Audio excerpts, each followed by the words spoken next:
യൂറോപ്പിനെ ഭീതിയിലാഴ്ത്തിക്കൊണ്ട് കാട്ടുതീ പടർന്നു പിടിക്കുകയാണ്. കഴിഞ്ഞ ആഴ്ചകളിൽ Greece, Spain, France, Portugal, Italy തുടങ്ങി നിരവധി രാജ്യങ്ങളിലെ വിവിധ മേഖലകളെ കാട്ടുതീ വിഴുങ്ങിയിരുന്നു. വനങ്ങൾ ചാരമായി, ആയിരക്കണക്കിന് ആളുകളെ ഒഴിപ്പിക്കേണ്ടി വന്നു. ബഹിരാകാശത്തു നിന്നുപോലും ദൃശ്യമാകുന്ന തരത്തിൽ ഭീമാകാരമായ പുകപടലങ്ങളാണ് രൂപപ്പെട്ടത്. അനിയന്ത്രിതമായ തരത്തിൽ കാട്ടുതീ ഇങ്ങനെ കത്തിപ്പടരാൻ എന്താണ് കാരണം? വിശദമായി നോക്കാം. സ്വാഗതം ഇൻഡെപ്തിലേക്ക്.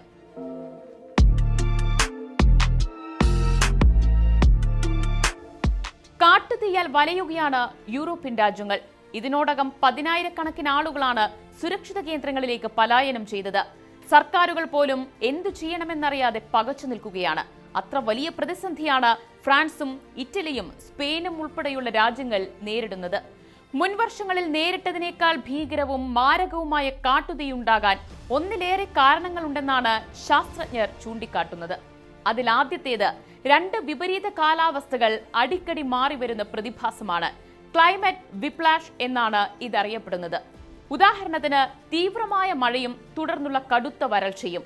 യൂറോപ്പിന്റെ കാര്യമെടുത്താൽ ഈ വർഷം ആദ്യം ഭൂഖണ്ഡത്തിന്റെ പല ഭാഗങ്ങളിലും അസാധാരണമാം വിധം കനത്ത മഴയായിരുന്നു.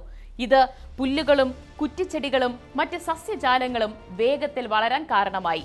എന്നാൽ പിന്നീട് അങ്ങോട്ട് യൂറോപ്പ് കണ്ടത് കടുത്ത ഉഷ്ണതരംഗങ്ങളുടെയും വരൾച്ചയുടെയും കാലമായിരുന്നു. ഇത് മഴക്കാലത്ത് തഴച്ചു വളർന്ന സസ്യജാലങ്ങൾ പൂർണ്ണമായും ഉണങ്ങിപ്പോകാൻ ഇടയാക്കി. നിലവിലെ കാട്ടുതീക്ക് പ്രധാന ഇന്ധനമായി പ്രവർത്തിച്ചത് ഉണങ്ങി വരണ്ട ഈ സസ്യജാലങ്ങളാണെന്ന് ശാസ്ത്രജ്ഞർ വ്യക്തമാക്കുന്നു. അതേസമയം കാട്ടുതീ അനിയന്ത്രിതമായതിന് പിന്നിൽ കാലാവസ്ഥയെ മാത്രം പഴിച്ചിട്ട് കാര്യമില്ലെന്ന വാദങ്ങളുമുണ്ട്. പൈറോ കുമുലോനിംബസ് എന്നറിയപ്പെടുന്ന അഗ്നിമേഘങ്ങളുടെ രൂപീകരണവും ഈ ദുരന്തത്തിന് കാരണമായിട്ടുണ്ടെന്ന് കരുതപ്പെടുന്നു. അതിതീവ്രമായ കാട്ടുതീയുണ്ടാകുമ്പോൾ വൻതോതിൽ ചൂട് പുറന്തള്ളപ്പെടുന്നു. ആ ചൂടിൽ പുകയും ചാരവും ഈർപ്പവും അന്തരീക്ഷത്തിലേക്ക് ഉയരുകയും തണുത്ത് മേഘങ്ങളായി രൂപപ്പെടുകയും ചെയ്യുന്നു. തീ ശക്തമാണെങ്കിൽ ഈ മേഘങ്ങൾ ഇടിമിന്നൽ മേഘങ്ങളായി രൂപാന്തരപ്പെടും. അവ ശക്തമായ കാറ്റിനും മിന്നലിനും പ്രവചനാതീതമായ അന്തരീക്ഷ വ്യതിയാനങ്ങൾക്കും കാരണമാകുന്നു. ഈ മേഘങ്ങളിൽ നിന്നുള്ള മിന്നൽ പിണരുകൾ കാട്ടുതീ പടരാത്ത പ്രദേശങ്ങളിൽ പോലും പുതിയ തീപിടുത്തങ്ങൾ ഉണ്ടാക്കും. ശക്തമായ കാറ്റുകൂടി അടിക്കുന്നതോടെ ഈ തീ ദിശ മാറി കിലോമീറ്ററുകളോളം വ്യാപിക്കുകയും കൂടുതൽ വിനാശകരമായി മാറുകയും ചെയ്യും. ഇതാണ് ഇപ്പോൾ യൂറോപ്പിൽ സംഭവിക്കുന്നത് എന്നാണ് ശാസ്ത്രജ്ഞർ ചൂണ്ടിക്കാട്ടുന്നത്.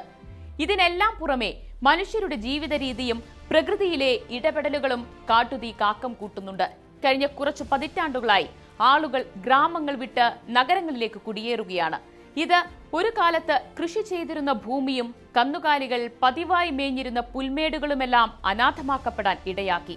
അവിടങ്ങളെല്ലാം നിയന്ത്രണമില്ലാതെ പുല്ലുകളും കുറ്റിച്ചെടികളും വളർന്ന് കാടായി മാറി. അതിനാൽ തന്നെ കാട്ടുതീക്ക് വേഗത്തിൽ പടർന്നു പിടിക്കാനുള്ള സാഹചര്യമൊരുങ്ങി. നിലവിൽ യൂറോപ്പിനെയാകെ ആശങ്കയിലാക്കിയിരിക്കുന്ന കാട്ടുതീ വീടുകളെയും വനങ്ങളെയും വന്യജീവികളെയും നശിപ്പിക്കുകയാണ്. മേഖലയാകെ വായുമലിനീകരണത്തിലാഴ്ത്തുകയും വൻതോതിൽ കാർബൺ ഡൈ ഓക്സൈഡ് അന്തരീക്ഷത്തിലേക്ക് തള്ളുകയും ചെയ്യുന്നു. പരമ്പരാഗത രീതിയിൽ തീയണയ്ക്കാനുള്ള ശ്രമങ്ങൾ കൊണ്ട് മാത്രം ഇനി കാര്യമില്ലെന്നാണ് ശാസ്ത്രജ്ഞർ പറയുന്നത്. കാലാവസ്ഥാ വ്യതിയാനം രൂക്ഷമാവുകയും ഭൂപ്രകൃതി മാറിക്കൊണ്ടിരിക്കുകയും ചെയ്യുമ്പോൾ രാജ്യങ്ങൾ ഭൂവിനിയോഗം മെച്ചപ്പെടുത്തുകയും മുന്നറിയിപ്പ് സംവിധാനങ്ങൾ ശക്തിപ്പെടുത്തുകയും വേഗത്തിലുള്ള ഒഴിപ്പിക്കലിനായി സമൂഹങ്ങളെ സജ്ജമാക്കുകയും ചെയ്യേണ്ടതുണ്ട് എന്നാണ് അവരുടെ പക്ഷം. കേവലം ദുരന്ത നിവാരണം കൊണ്ട് മാത്രം ഇനി കാര്യമില്ല എന്ന സൂചനയാണ് ഇത് ലോകത്തിന് നൽകുന്നത്. കാലാവസ്ഥാ വ്യതിയാനത്തിന്റെ കാലത്ത് ഭൂവിനിയോഗം ഉൾപ്പെടെയുള്ള കാര്യങ്ങളിൽ സ്വീകരിക്കേണ്ട മുൻകരുതലുകളെ കുറിച്ചാണ് യൂറോപ്പ് നമ്മെ ഓർമ്മിപ്പിക്കുന്നത്.